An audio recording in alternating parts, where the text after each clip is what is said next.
नमस्कार साथियों। देखो, जितने भी आपके प्रीवियस ईयर में वन वर्ड सब्स्टिट्यूशंस आए हुए हैं, इवन जो भी वोकेबलरी आपकी आई हुई है, एक बार अपने उसे रिवाइज कर लेना ढंग से, तो आपके मार्क्स मिल जाते हैं। मैं ये नहीं कहता कि सारा कुछ प्रीवियस ईयर से आता है, पर फिर भी बहुत अच्छे क्वेश्चंस उसमें से आपके हिट हो सकते हैं। तो ये जो सीरीज है, इसमें आपके वन वर्ड सब्स्टिट्यूशंस रहेंगे, आपके एंटोनिम्स सिनोनिम्स रहेंगे, मतलब कंप्लीट जो भी वोकेब आपके प्रीवियस ईयर में, और प्लस जो इंपॉर्टेंट वर्ड्स है वो हम उसमें अपना करा के आपको चलेंगे। और ये वन वर्ड सब्स्टिट्यूशंस की सीरीज रहेगी। इसमें रूट वर्ड्स जैसे जैसे आते रहेंगे वैसे हम आपको साइड बाय साइड साथ साथ में डिस्कस करते चले जाएंगे। ठीक है दोस्तों, तो कल की जो लास्ट क्लास थी वो आपने देख ली होगी। अब नेक्स्ट क्लास है, उसको एक बार समझिए।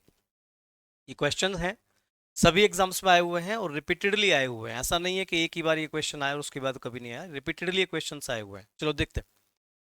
क्वेश्चन है पायल्स फादर। अब ये भी पूछा हुआ है इस तरह से भी क्वेश्चन, कि जरूरी नहीं वो सेंटेंस को जो वन वर्ड लिखता है, वन वर्ड सब्स्टिट्यूशंस में जो सेंटेंस लिखेगा कि वो वैसा ही लिखे जो आपकी बुक के अंदर लिखा हुआ है, ऐसा जरूरी नहीं होता है। तो कई बार वो सेंटेंस को अपने हिसाब से घुमा देता है, तो आपको टेंशन लेने का जरूरत नहीं है। क्वेश्चन को थोड़ा ध्यान से समझो, समझ में आ जाएगा। देखो क्या लिखा है, piles father was scene desperately searching for the medicine, के पापा हैं उसके पायल के, वो मेडिसिन ढूंढ रहे हैं। किस चीज की मेडिसिन ढूंढ रहे हैं? That can counteract the effect of a venomous snake bite in पारुल्स लेफ्ट हैंड। ये पारुल के लेफ्ट हैंड में सांप ने काट लिया, तो उस सांप के काटने का वो क्या ढूंढ रहे हैं? एक ऐसा मेडिसिन ढूंढ रहे हैं जो उसको काउंटरएक्ट कर सके। तो वो कौन सी मेडिसिन हो सकती है उसको समझिए ध्यान से। कई बच्चों को तो आंसर यहाँ पर देख के आ भी गया होगा। एक रेमेडी है, एक एंटीसेप्टिक है, एक एंटीडोट है और एक एंटीवेनम है। तो सिंपल समझने की कोशिश करना, जो वेनेमस स्नेक होगा, वेनेमस मतलब जहरीला सांप होगा, तो अगर स्नेक वेनेमस है तो नेचुरल सी बात है उसके लिए आप क्या ढूंढेंगे? एंटी वेनम उसके लिए आप ढूंढेंगे। उसके लिए क्या सर्च करना पड़ेगा? Anti venom. एंटीडोट सही नहीं होगा, एंटीसेप्टिक सही नहीं होगा, रेमेडी सही नहीं होगा। रेमेडी तो किसी भी चीज का उपचार हो जाएगा। एंटीसेप्टिक होता है वो चीज जिससे सड़न गलन या सेप्टिक पड़ने को रोका जाता है। और एंटीडोट किसी भी बीमारी के लिए हो सकता है, स्पेशली वेनम के लिए जो जाएगा वो एंटी वेनम जाएगा। क्लियर? अगला question, study of human kind. ज्यादा टाइम वेस्ट नहीं करना, ये आप समझ गए होगे। ह्यूमन काइंड, देखो स्टडी के लिए जो वर्ड आता है नॉर्मली वो लॉजी होता है। लॉजी होता है या फिर आईसीएस होता है, इक्स। जैसे किसी वर्ड के लास्ट में इक्स लिखा हो, आईसीएस लिखा हो, तो वो भी एक स्टडी है। किसी वर्ड के लास्ट में लॉजी लिखा हो, वो भी एक स्टडी है। ठीक है, तो ये लॉजी या इक्स को शो करता है स्टडी के लिए। अब देखो यहाँ भी लॉजी लिखा है, यहाँ भी लॉजी लिखा है, यहाँ भी लॉजी लिखा है, यहाँ भी लॉजी लिखा है। ये सारी स्टडी है, सारी की सारी ब्रांच है पढ़ने के लिए। लेकिन इनके वर्ड्स को देखो, यहाँ पे क्या लिखा है? साइको। तो साइकोलॉजी किसको रिप्रेजेंट करेगा? आपकी मनोदशा को या आपके मनोविज्ञान को। जो मानसिक चीजों को शो करता है, किसी इंसान के बिहेवियर को पढ़ता है, वो साइकोलॉजी में जाता है। मतलब आपका बिहेवियर, ह्यूमन बिहेवियर खासतौर से, वो साइकोलॉजी। माइक्रोबायोलॉजी आपको पता होगा, बायो का मतलब होता है लाइफ, जीवन। माइक्रो का मतलब छोटे, तो बहुत छोटे छोटे जीवों की जो स्टडी होती है उसे बोलते हैं माइक्रोबायोलॉजी। सूक्ष्म जीवीय विज्ञान इसे बोलते हैं, सूक्ष्म जीव विज्ञान, या बहुत ही बारीक बारीक छोटे छोटे जीवों की जो स्टडी होती है। एपिडेमियोलॉजी, ये एपिडेमिक से बना है। एपिडेमिक का मतलब होता है एक महामारी जो एक बड़े क्षेत्र में फैलती है, एपिडेमिक। तो एपिडेमियोलॉजी, ये भी पॉसिबल नहीं होगा, ये भी पॉसिबल नहीं होगा, तो वर्ड क्या जाएगा? एंथ्रोपो। ये लास्ट क्लास में मैंने आपको बताया था, एंथ्रोपो का मतलब होता है मानव। जो मनुष्य को रिप्रेजेंट करे वो क्या है? एंथ्रोपो। और उसकी स्टडी को क्या बोलते हैं? एंथ्रोपोलॉजी। ये ही वर्ड है और ये बहुत बार पूछा जाता है, इसके रूट वर्ड्स कई आते हैं।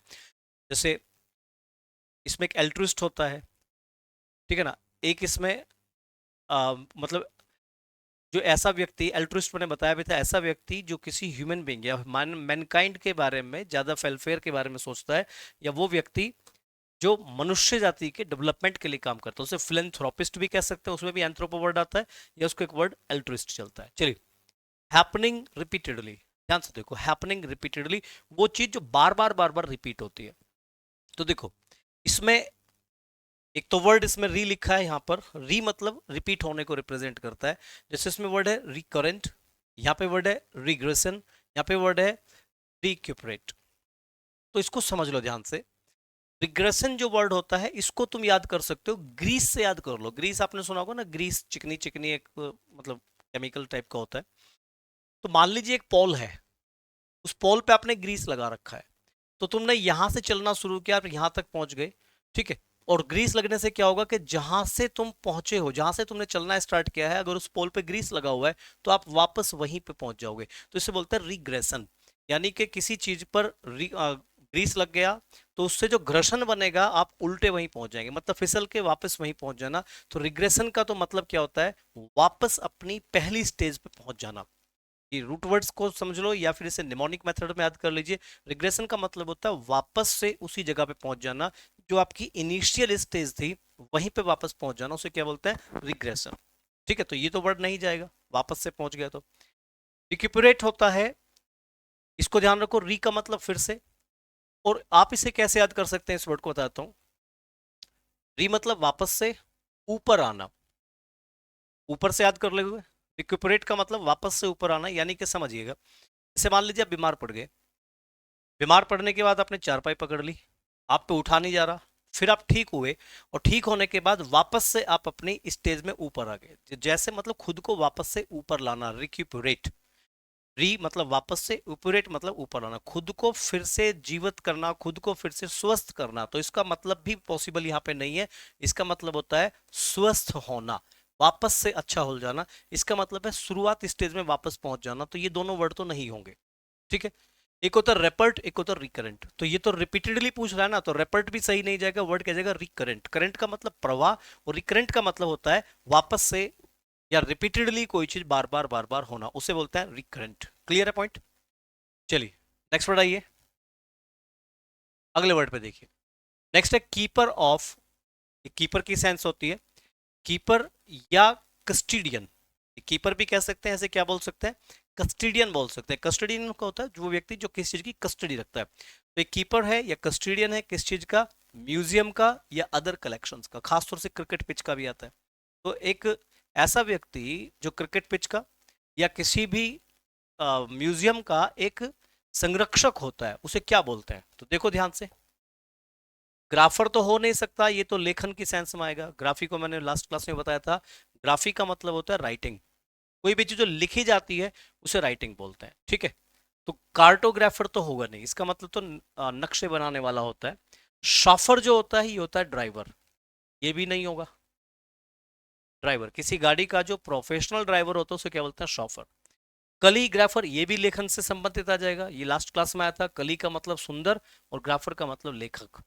तो कलीग्राफर होता है जिसकी राइटिंग बहुत सुंदर है, कलीग्राफर। तो वर्ड कौन सा जाएगा इसमें, क्यूरेटर। क्यूरेटर वो व्यक्ति होता है जो किसी म्यूजियम का एक क्या होता है, संरक्षक होता है, खासतौर से म्यूजियम का या क्रिकेट पिच का। चलिए आगे आइए नेक्स्ट। ध्यान से देखो जल्दी से, no longer used because something new has invented. आजकल वो चीज क्या है, यूज में नहीं रही है। ओहो,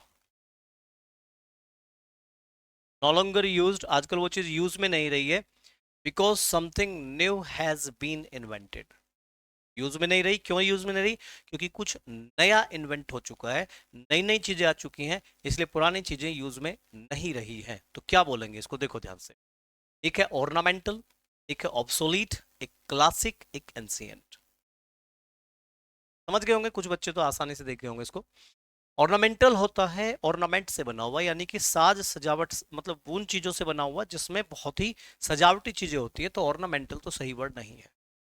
ऑब्सोलीट का मतलब होता है वो चीज, जो चीज क्या रहे, अब आपके प्रचलन में नहीं रही है, मतलब जो चीज प्रचलन में नहीं रही है उसे बोलते हैं ऑब्सोलीट।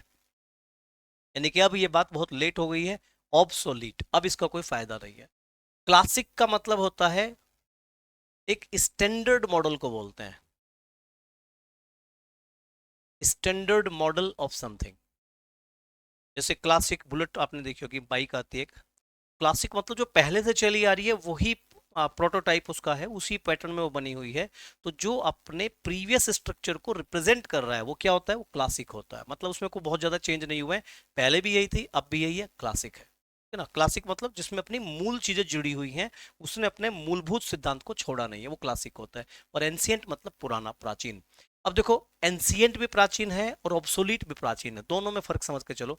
क्लासिक भी प्राचीन होता है, लेकिन क्लासिक में क्या है, वो शानदार चीज है जो जैसे पहले थी आज भी वैसी ही है, तो क्लासिक तो सही नहीं होगा, क्योंकि उसने कहा कि अब यूज में नहीं हो रहा था, जबकि क्लासिक तो यूज में होता है। एंसियंट वो होता है जो बहुत ही प्राचीन है, सदियों पुराना है, अब उसका यूज उससे मतलब नहीं है, वो तो एक म्यूजियम में रखा हुआ है। एंसियंट मतलब कोई भी ऐसी चीज जो हमारी धरोहर बन गई है, प्राचीन चीजें जो क्या बन चुकी है, धरोहर बन चुकी है, वो होती है एंसियंट। तो एंसियंट भी सही नहीं, क्योंकि ये तो यूज की बात कर रहा है ना। एंसियंट होता है 1000 साल पुराना, 2000 साल पुराना। और ऑब्सोलीट होता है कि अभी का है बट उसे यूज करना बंद कर दिया, जैसे कीपैड वाले फोन आते थे पहले। अब कीपैड का जो फोन होता था वो एंसियंट नहीं हुआ है, अभी भी मिल जाएगा दुकानों में कहीं ना कहीं, लेकिन क्या हो चुका है, ऑब्सोलीट हो चुका है, लोगों के फैशन से आउट हो गया। वो चीज जो आपके प्रचलन से बाहर हो गई उसे क्या बोलेंगे, ऑब्सोलीट। तो यहाँ जो सही वर्ड जाएगा वो कौन सा जाएगा, ऑब्सोलीट। क्लियर पॉइंट, ऑब्सोलीट जाएगा, एंसियंट नहीं होगा। चलिए next. Pretence of having a virtuous character, एक इसमें ऐसा बहानेबाजी होती है, एक ऐसा दिखावा होता है व्यक्ति का कि वो दिखाता है, क्या दिखाता है, कि उसमें वर्चुअस कैरेक्टर है, मॉरल और रिलीजियस बिलीव्स हैं, सिद्धांतिक आदमी है, प्रिंसिपल्स उसमें बहुत अच्छे, एक बार ढंग से देख लो उसको, एटसेट्रा एटसेट्रा वो शो करता है। That one does not really possesses, लेकिन सच मायनों में वो उसमें नहीं होती है। तो ऐसा दिखावेबाजी करना कि वो बहुत ही और मतलब वैल्यूएबल पर्सन है, रिलीजियस चीज़ों को बहुत ज़्यादा मानता है, धार्मिक प्रवृत्ति का है, लेकिन वास्तव में वो क्वालिटी उसके अंदर नहीं होती है, तो ऐसे आदमी को हम लोग क्या बोलते हैं। देखो ध्यान से। अच्छा, इनके सब भाई आप लोग नोट्स बनाते चले जाना स्टेप बाय स्टेप, पता नहीं कौन सा वर्ड आ जाए। देखो, ग्लीबल एक वर्ड होता है, ग्लीबल वर्ड जो बना है वर्ड गल से बना है, गल, G गल। गल का मतलब होता है मूर्ख, आप ध्यान रखना, इसे मूर्ख बोलते हैं, ठीक है। और अगर इसमें एबिलिटी और जुड़ जाए, एबल वर्ड जुड़ जाए, एबल का मतलब होता है लायक, तो फिर गलीबल दोनों वर्ड को एक साथ जोड़ दीजिएगा। गलीबल का मतलब होता है वो व्यक्ति जिसे मूर्ख बनाया जा सके। अब उसे मुंह पे तो बोल नहीं सकते मूर्ख बना सकते हैं, वो थोड़ी ना बोलोगे, मुंह पे क्या बोलोगे, ये बड़ा सीधा आदमी है। तो किसी आदमी को डैश डैश डैश गालियां वाले ना देके उसे क्या बोल दो, सीधा आदमी है, तो सीधा बोल दो। मुंह पे किसी को ये मत कहना तुम हाँ जो भी है तुम सोच लो, है ना। आपको क्या बोलना है कि वो बड़ा भोला भाला आदमी है। तो गलिबिलिटी भोलापन होता है किसी आदमी का, लेकिन ऐसा भोलापन जो कोई भी उसे मूर्ख बना के चला जाए, उसे बोलते हैं गलिबिलिटी। तो गलिबिलिटी का मतलब होता है मूर्खता की हद होती है, तो ये तो पॉसिबल नहीं है। नेक्स्ट वर्ड है श्रिव्डनेस, ये भी एक नाउन है, ये श्रिव्ड वर्ड से बना है, श्रिव्ड मक्कार होता है, ठीक है। श्रिव्ड मक्कार औरत को भी बोलते हैं, आदमी नहीं होता, औरतें भी होती हैं मक्कार यहाँ पे। तो श्रिव्डनेस जो होता है इसका मतलब होता है ऐसा व्यक्ति जो बहुत चालाकी में होता है, तो श्रिव्डनेस का मतलब होता है चालबाजी, चालबाजी को शो करता है। तो नेचुरल सी बात है ये भी नहीं होगा। नाइविटी, ये नाइव वर्ड से बना, नाइव का मतलब होता है नया, तो ये नयापन होता है, किसी चीज में नयापन लेके आते हैं, न्यू न्यू चीजें आप लेके आते हैं, तो ये भी पॉसिबल नहीं है। तो वर्ड कौन सा जाएगा, हाइपोक्रिस। हाइपोक्रेसी का मतलब होता है पाखंड, तो ऐसा व्यक्ति जो अपने आप को बहुत वर्चुअल दिखाता है पर एक्चुअली वो होता नहीं है। चलिए आगे बढ़ाइए नेक्स्ट, जल्दी से देखो ध्यान से। आई स्टेट ऑफ इंटेंस हैप्पीनेस। अच्छा, हो सकता है थोड़ा वीडियो वीडियो में भी दिक्कत आ रही हो, क्योंकि मैं बाहर चला गया था तो उसके बाद सेटअप बनाने में थोड़ा टाइम लग जाता है। अब यहाँ पे लाइट वाइट मुझे फोकस समझ में नहीं आ रहा, लेकिन हो जाएगा, एक दो क्लासेस के बाद में ये सीधे ट्रैक पे आ जाएंगे। A state of intense happiness and self confidence, एक ऐसी अवस्था जिसमें आदमी क्या होता है, ध्यान से देखो, इंटेंस हैप्पीनेस में होता है, बहुत ही खुशी में होता है, और उसमें सेल्फ कॉन्फिडेंस कूट कूट के भरा होता है। इस अवस्था को क्या बोलते हैं, बताइए। देखो ध्यान से, ये तो कोई वर्ड है नहीं नॉर्मली, टॉची ये कोई वर्ड नहीं है। इंटॉक्सिकेशन का मतलब होता है, अगर ध्यान से देखोगे टॉक्सिक वर्ड से बना है, टॉक्सिक का मतलब क्या होता है, जहर, तो पॉइजन होता है। और इनका मतलब होता है अंदर, तो अपने अंदर जहर डाल रहे हैं, तो उस अवस्था को क्या बोलते हैं, नशा। इंटॉक्सिकेशन, जैसे दारू पी ली, खैनी खा ली, सुपारी खा गए, गुटखे खा गए, तंबाकू खा गए, टॉक्सिक चीजें अपने जहर के फॉर्म में अपनी चीजें अपने बॉडी के अंदर लेके आना, उसे बोलते हैं इंटॉक्सिकेशन, इसका मतलब होता है नशा, तो ये भी पॉसिबल नहीं। ओब्लिवियन का मतलब होता है ऐसी चीज जो अब लिव नहीं है, आप इसे याद कर सकते हैं, अब वो चीज लाइव नहीं है, यानी कि उस चीज को तो आप जीवित नहीं देख सकते, ऑब्लिवियन। अब वो चीज लाइव ना रही, अब लाइव ना, ऑब्लिवियन को आप याद कर लेना। अब वो चीज क्या है, अब आपकी लाइफ में नहीं है, अब उसको आप देख नहीं सकते हैं, अब उसको महसूस नहीं किया जा सकता। इसका मतलब तो ऑब्लिवियन का मतलब भुला हुआ, जिसे भुला दिया गया हो, जिसको इग्नोर कर दिया गया हो, या उसके बारे में कुछ जानकारी नहीं है ज्यादा, उसे बोलते हैं ऑब्लिवियन। तो ये भी वर्ड नहीं जाएगा। आपने पूछा है इंटेंस हैप्पीनेस, तो ये वर्ड जाएगा यूफोरिया। यूफोरिया का मतलब होता है, ये लिटरेचर का वर्ड है, इसका मतलब होता है काल्पनिक खुशी, मानसिक खुशी। एस्टेसी एक वर्ड सुना होगा आपने। यूफेमिज्म एक वन वर्ड सब्सटीट्यूशन बनता है यूफेमिज्म, जो कि फिगर ऑफ स्पीच में आता है। यूफेमिज्म में क्या होता है कि किसी आदमी को सीधी बात कह के, अगर आपको लग रहा है को बुरा मान जाएगा, तो बातों को थोड़े अच्छे शब्दों में कह दो, तो कुछ अच्छापन जो होता है उसे बोलते हैं यूफेमिज्म या यूफोरिया। जैसे मान लीजिए किसी की डेथ हो गई ऑपरेशन थिएटर में, डॉक्टर आएगा बाहर, तो कभी भी डॉक्टर आके ये नहीं कहता जी अब मर गया, सारा आदमी खत्म, ये नहीं बोलेगा, डॉक्टर पिट जाएगा वहां पे। डॉक्टर क्या बोलता है वहां बैठ के, ही इज नो मोर, या आई एम सॉरी, या हमने बहुत प्रयास किया, ये नॉर्मल सी बात बोलेगा, सामने वाला आदमी समझ जाएगा। तो किसी बुरी बात को अच्छे शब्दों में कह देना, उसे बोलते हैं यूफोरिया। जैसे मान लीजिए किसी के दादाजी एक्सपायर हुए, और आपके पास फोन आया कि भैया दादाजी टैं हो गए। अब टैं हो गए थोड़ा अच्छा लगेगा ना, दादाजी टैं हो गए, या भैया दादाजी खल्लास, ऐसे थोड़ी बोलोगे, क्या बोलना पड़ेगा, दादाजी नहीं रहे, बाबा जी, भैया भाई साहब दादाजी एक्सपायर हो गए, तो अच्छा वर्ड बोलो, एक्सपायर हो गए, या दादाजी नहीं रहे, या दादाजी स्वर्ग सिधार गए, ऐसे शब्द, स्वर्ग सिधार गए। डायरेक्ट ये ना कह के वो उनके टैं बोल गई, ऐसा ना बोल के क्या बोल देते हैं, स्वर्ग सिधार गए। तो स्वर्ग सिधार गए एक अच्छा शब्द है, तो उस चीज को क्या बोल जाते हैं, यूफोरिया। इसका जो वर्ड जाएगा जो पिछले वर्ड का था वो क्या है, यूफोरिया। चलो अगला देखिए, क्रिटिसाइज समवन सीवियरली। सीवियरली का मतलब होता है बहुत खतरनाक तरीके से, और क्रिटिसाइज होता है आलोचना करना, बुराई करना, धमकाना, डांटना, फटकारना। तो कौन सा वर्ड जाएगा, देखो ध्यान से। रेट तो किसी चीज की दर होती है, किस चीज की दर होती है, जैसे वर्ड रेट क्या है आपका, जैसे एक आदमी एक मिनट में कितने शब्द बोलता है वो उसका वर्ड रेट हो जाता है। किस चीज का सेलिंग रेट, सेलिंग प्राइस हो जाता है, किस रेट से वो बिक रहा है, वो रेट मतलब दर। चेस्टाइज का मतलब आपको पता होना चाहिए, चेस्टाइज का मतलब होता है डांटना, डांटना। और स्कूफ का मतलब कभी डांटना नहीं होता, स्कूफ का मतलब होता है किसी की खिल्ली उड़ाना या हंसी उड़ाना। जब हम किसी आदमी की मजाक उड़ाते हैं, हंसी उड़ाते हैं, उसे क्या बोलते हैं, स्कूफ। और रेमोन्स्ट्रेट, आप इसको समझ लेना ध्यान से। आप एक वर्ड याद रखना, आपने सुना होगा मॉन्स्टर। मॉन्स्टर मीन्स राक्षस, मॉन्स्टर राक्षस होता है।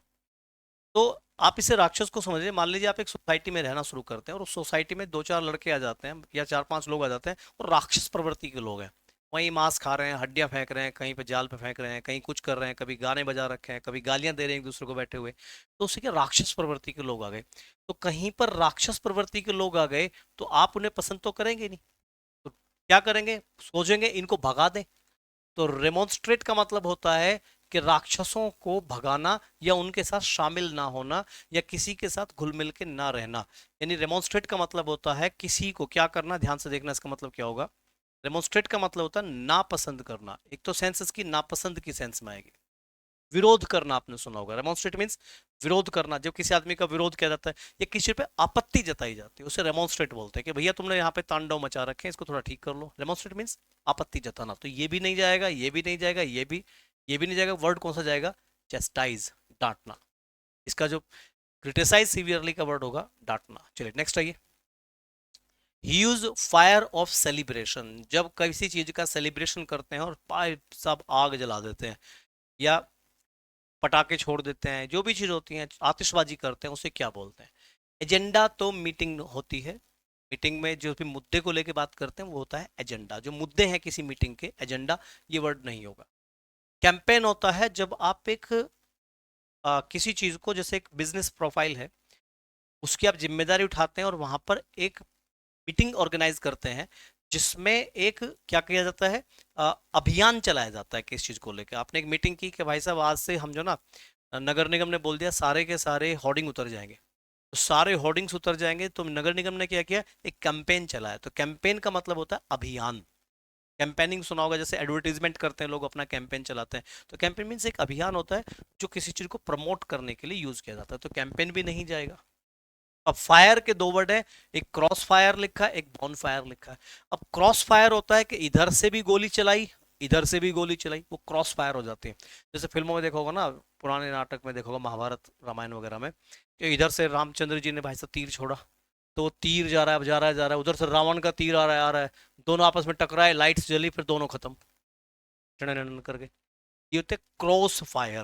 क्रॉस फायर का मतलब तो युद्ध होता है, आतिशबाजी नहीं है, युद्ध है। तो ये आतिशबाजी का वर्ड कौन सा जाएगा? बॉन फायर। या जो सही वर्ड होगा वो क्या होगा? Bonfire. क्लियर? नेक्स्ट आइए। Make a law continuous vibratory sound expressing contentment like cat of a cat. Important word है, देखो ध्यान से, चेक करो इसमें क्या हुआ। इस वर्ड में बच्चों ने, कई ने क्या गड़बड़ कर दी, उन्होंने कहा कि एक लो साउंड है, किसका? कैट का। बीच के शब्दों पे ध्यान नहीं दिया उन्होंने, और उन्होंने तुरंत किया कि कैट का जो साउंड क्या होता है, मियाऊ होता है, तो वो मियाऊ टिक करिए जल्दबाजी में। पर ऐसी गलती मत किया करो, वर्ड को समझा करो। बज का मतलब होता है भिन भिनाना, भै भै करना। तो जो ये होती है बिल्ली, जो होती है भै मैं तो कभी करती ही नहीं है, भिन भिनाती तो है नहीं, तो गलत वर्ड। बिल्ली कभी दहाड़ती भी नहीं है, रोड भी नहीं आएगा। अब पर हमने सुना नहीं होता, मियाऊ सुना होता, तो हम मियाऊ करके आ जाते हैं, और यही आज का गड़बड़ हो गया। मियाऊ जो होता है वो बिल्ली का साउंड होता है जब वो रोती है, क्राई करती है। अगर बिल्ली क्राई कर रही है, बिल्ली रो रही है, बिल्ली किसी को गुस्सा दिखा रही है, तो वो क्या है? मियाऊ है, मियाऊ होता है। लेकिन अगर आपने बिल्ली को हाथ में लिया होगा, आप देखना कोई बिल्ली को उठाना गोद में, और उसके फर जो बाल वाल जो भी हैं, उसको उसको आप छेड़ोगे, तो वो गुर्र गुरु करना शुरू कर देती है। वो गुरगुर की जो आवाज होती है वो पर होती है, वो वाइब्रेट होती है। कभी आपने बिल्ली पाली हो, गोद में उठा के देखना उसे, तो थोड़ी देर बिल्ली वाइब्रेट करना शुरू करती है, गुर्र गुर्र करना स्टार्ट कर देती है। वही तो पूछ रहा है, कॉन्टिन्यूअस वाइब्रेटरी साउंड। तो वाइब्रेटरी साउंड के लिए कौन जाएगा? पर। इसका ऑप्शन क्या होगा? पर होगा। ठीक है, ये ध्यान रखना। तो यहाँ पर जाएगा, ना कि meow. Minimum people needed for a meeting. एक मीटिंग है, उसमें कम से कम कुछ लोग तो चाहिए ना। तो जो कम से कम कुछ लोग चाहिए जिनके ऊपर आप मीटिंग कर सकते हैं, उसे क्या बोलेंगे? Forum, quorum, addendum, decorum. Decorum तो नहीं होगा, डेकोरम तो नहीं होगा, समझो इस बात को। डेकोरम क्यों नहीं होगा? डेकोरम का मतलब होता है किसी चीज की प्रतिष्ठा होती है, कि मान प्रतिष्ठा को बनाए रखना, डेकोरम कहते हैं। शिष्टाचार को डेकोरम बोलते हैं। जैसे आप एक जॉब में जाओगे, जब जॉब आपकी लग जाएगी, तो वहां पे जॉब का एक डेकोरम होता है, एक प्रोफाइल होता है, उसे डेकोरम बोलेंगे। वो तो पॉसिबल नहीं है। एडेंडम होता है जब किसी चीज में कोई चीज ऐड कर दी जाती है। एडेंडम को याद रखना ना। एक लेटर लिखा आपने, उस लेटर में आपने कहा यार एक वर्ड रह गया, तो उस वर्ड को बीच में ऐड कर दिया, वो होता है एडेंडम। ये भी नहीं जाएगा। फोरम होता है मंच, जिस प्लेटफॉर्म पे सब लोग इकट्ठा हो जाते हैं, वो फोरम होता है। तो यहाँ इसका वर्ड जाएगा क्वोरम। क्वोरम का मतलब होता है कि कम से कम लोग तो बुलाने चाहिए, कुछ लोग तो लेके आओ। तो ये लोगों की पूर्ति होता है, जैसे बोलते हैं गण पूर्ति, मतलब एक छोटी सी भीड़ इकट्ठी करना मीटिंग वगैरह के लिए, उसे बोलते हैं क्वोरम। क्लियर? आ गया ये next. Something of monstrous size और पावर। कोई ऐसी चीज जो बहुत ही मॉन्स्टरस साइज की है, या राक्षसों जैसी बड़ी ताकतवर होती है, खली जैसा खतरनाक लंबा चौड़ा आदमी। तो हैवी वेट तो ये तो भार हो जाता है, हमेशा गड़बड़ होती है। हैवी वेट तो भार होता है, ये तो पॉसिबल नहीं होगा। ठीक है। बल्क होता है किस चीज को इकट्ठा कर लेना, ये भी नहीं। अमेजोन भी एक टाइप से भीड़ भर का भारी भरकम होता है। इसका बढ़ जाएगा बेमथ। बेमथ का मतलब होता है मॉन्स्ट्रस साइज, बेमथ वर्ड आएगा, विशाल काय। ठीक है। अच्छा, जो अमेजोन होता है, अमेजोन का मतलब एक टाइप को समझ के चलो, ये भारी भरकम चीज होती है, खास तौर से युद्ध में काम आती है। जैसे वीरांगना, आपने वर्ड सुना होगा वीरांगना। वीरांगना होता है जो मतलब युद्ध के लिए आप यूज करते हैं चीजों को, उसे वीरांगना कहते हैं। ठीक है, इन्हें ध्यान रखिएगा। क्लियर? चलिए, वीरांगना होता है युद्ध वुद्ध में काम आता है, सुना होगा, सिंपल वर्ड है। नेक्स्ट आओ, जल्दी से चेक कीजिए। Ability to do several things at the same time. एक ऐसी काबिलियत जिसमें आप बहुत सारी चीजें एक सेम टाइम पे कर सकते हैं, क्या बोलते हैं? यूनिटास्किंग, इंडिकमेंट, ब्लेस्फेमी, मल्टीटास्किंग। ब्लेस्फेमी तो हो नहीं सकता, ब्लेस्फेमी होता है ईश निंदा, जब ईश्वर की बुराई की जाती है उसे बोलते हैं ब्लेस्फेमियस एक्ट्स, तो ये पॉसिबल नहीं है। यूनिटास्किंग कुछ होता नहीं है। इंडिकमेंट और मल्टीटास्किंग में आप चेक कर लीजिए कौन सा जाएगा। सेवरल थिंग्स हैं एक साथ की जा रही हैं, तुम्हारा एग्जाम भी होता है एमटीएस का, मल्टीटास्किंग में आता है, तो यहाँ पे वर्ड कौन सा जाएगा, मल्टीटास्किंग।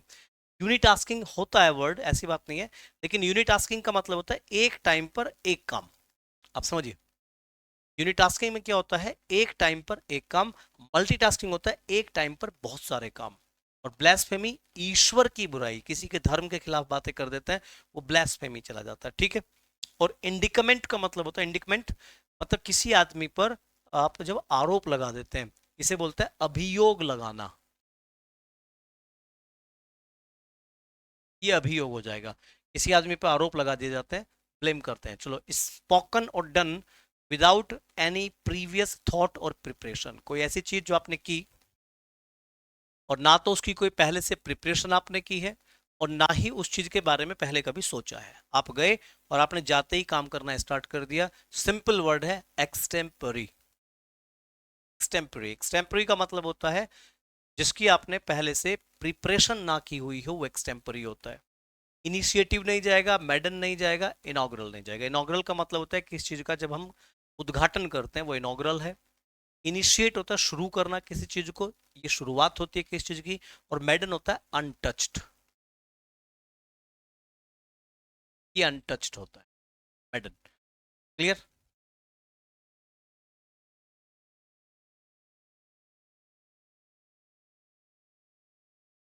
ठीक है, नेक्स्ट आइए।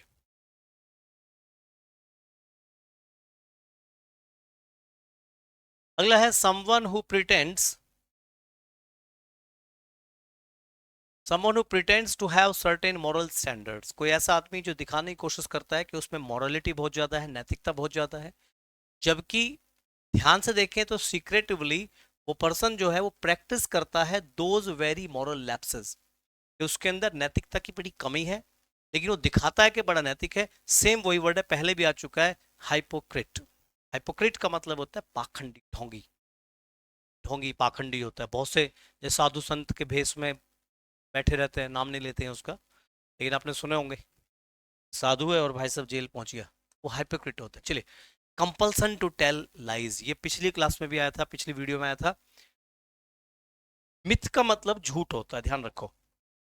जो मिथ होता है, मिथ का मतलब होता है झूठ। मैनिया का मतलब ऑब्सेशन होता है। तो मिथोमैनिया में क्या होगा, झूठ बोलने का बहुत ज्यादा मन करता है इंसान का, वो मिथोमैनिया, तो ये हो सकता है। निम्फ का मतलब ध्यान रखना, NYMPH, निम्फ का मतलब होता है, सिंपल वर्ड है, ध्यान रखो इसे, इसका मतलब होता है परी, अप्सरा। और अप्सराओं की जो इच्छा होती है, अप्सराओं के प्रति ज्यादा पागलपन होता है, ये खासतौर से सेक्सुअल डिजायर होता है, ठीक है ना। हिंदी में पता नहीं क्या बोलते हैं इसे, नारी कामोत्तेजक, पता नहीं कुछ ऐसा वर्ड है इसका हिंदी में, तो ये भी वर्ड पॉसिबल नहीं है। मेगैलोमैनिया, मेगैलो का मतलब होता है बड़ा, इसमें आदमी खुद को इतना बड़ा मानना शुरू कर देता है कि तुझसे ताकतवर, तुझसे बड़ा कुछ है ही नहीं, वो भी नहीं होगा। और पायरो का मतलब आग होता है, आग से जो पागलपन होता है वो भी नहीं होगा। तो वर्ड कौन सा जाएगा, मिथोमैनिया। ये कल की क्लास में भी था, लास्ट क्लास में था शायद। ही वॉज नॉट विलिंग, उस आदमी की इच्छा नहीं है, किस चीज की इच्छा नहीं है, to attend the technical season of the conference, मतलब उसकी इच्छा नहीं थी कि वो टेक्निकल सेशन कॉन्फ्रेंस का अटेंड करे। क्या बोलते हैं इसे, देखिए, कॉम्प्रिहेंसिव, रिलक्टेंट, डिजेक्टिंग, क्यूरियस। अब क्यूरियस तो आपको पता होगा, क्यूरियस होता है जिज्ञासु, जिसकी जिज्ञासा होती है वो तो सही वर्ड है नहीं, क्योंकि वो तो विलिंग ही नहीं है। डिजेक्टिंग का मतलब होता है निराश, ये हताश है, निराश है, मायूस है, तो हताश भी, ये भी वर्ड नहीं जाएगा। डिजेक्टिंग मीन्स निराश, तो निराश भी नहीं होगा। कॉम्प्रिहेंसिव का मतलब होता है वो चीज जिसको विस्तार दिया गया हो, एक वर्ड है कॉम्प्रिहेंसिबल, एक वर्ड होता है कॉम्प्रिहेंसिव। एक सुना होगा कॉम्प्रिहेंशन, एक कॉम्प्रिहेंसिव। कॉम्प्रिहेंशन जो होता है उसका मतलब होता है समझना, ध्यान रखना स्पेलिंग बदल जाती है, उसमें ION आ जाएगा, कॉम्प्रिहेंशन। कॉम्प्रिहेंशन का मतलब जैसे आपने सुना होगा इंग्लिश कॉम्प्रिहेंशन, तो भाषा को समझो, अंग्रेजी की समझ, कॉम्प्रिहेंशन होगा।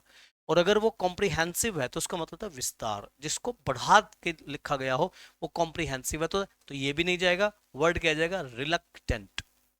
रिलक्टेंट का मतलब होता है जो किसी काम को करने के लिए इच्छुक नहीं है, एक ऐसा आदमी जिसका मन नहीं है उस काम को करने का, उसे बोलते हैं रिलक्टेंट। क्लियर? चलिए next. To have a strong emotional effect on someone or something, जब किसी के ऊपर तुम्हारा एक इमोशनल इफेक्ट होता है, किसी आदमी के ऊपर एक इमोशनल इफेक्ट होता है समथिंग के लिए, तो कौन सा वर्ड है? स्मूदर, फॉरफीट, यील्ड या ओवरवेलम? देखो, फॉरफीट जो होता है ये तो वर्ड बिल्कुल अलग है। फॉरफीट का मतलब क्या होगा? किसी को धोखा देना, किसी के साथ जालसाजी करना। जब किसी आदमी के साथ जालसाजी की जाती है उसे बोलते हैं फॉरफीट। तो फॉरफीट तो यहाँ वर्ड जाएगा नहीं, धोखेबाजी नहीं होगा। स्मूदर का मतलब होता है गला घोट देना। स्मूदर ध्यान रखना, गला घोटने की सेंस में आएगा, तो किसी को गला घोट के मार दिया, स्मूदर हो गया, ये भी पॉसिबल नहीं आएगा। यील्ड होता है किसी के सामने झुकना, समर्पण करना, ये भी नहीं जाएगा। तो यील्ड समर्पण करना, स्मूदर गला घोटना, और फॉरफीट धोखा देना। तो वर्ड कौन सा जाएगा? ओवरवेल्म। ओवरवेल्म का मतलब होता है किसी चीज के प्रति पागल हो जाना या इमोशनल इफेक्ट आ जाना। ओवरवेल्म मतलब पूरा अनुभूति लेना, प्रेम की अनुभूति, अभिभूत हो जाने की सेंस होती है। चलिए अगला word. Very attractive and easy to feel love for someone or something, किसी चीज के लिए जब आप बहुत जल्दी से प्यार कर बैठते हैं। Adorable, flamboyant, laudable, mysterious. तो मिस्टीरियस पता होगा, आसानी से देख लेना, ये मिस्ट्री से बना है। मिस्ट्री मतलब रहस्य है, तो रहस्य वाला वर्ड तो यहाँ पे है ही नहीं, मिस्टीरियस नहीं हो जाएगा। लाउडेबल, ये लाउड वर्ड से बना। लाउड का मतलब होता है LAUD, इसका मतलब होता है प्रशंसा। अब ये अंकी बिंदी शायद यहाँ आएगी, प्रशंसा। तो ये प्रशंसनीय होता है, ये भी नहीं जाएगा।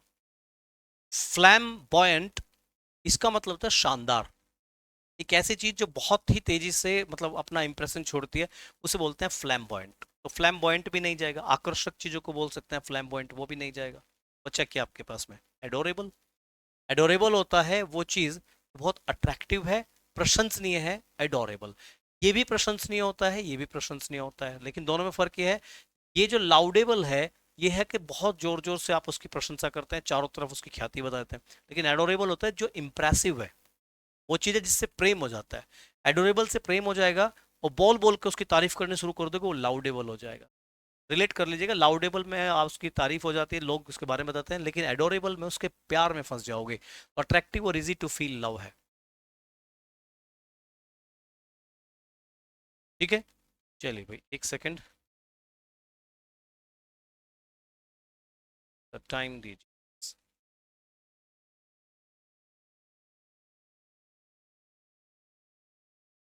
चलिए, बस यही था।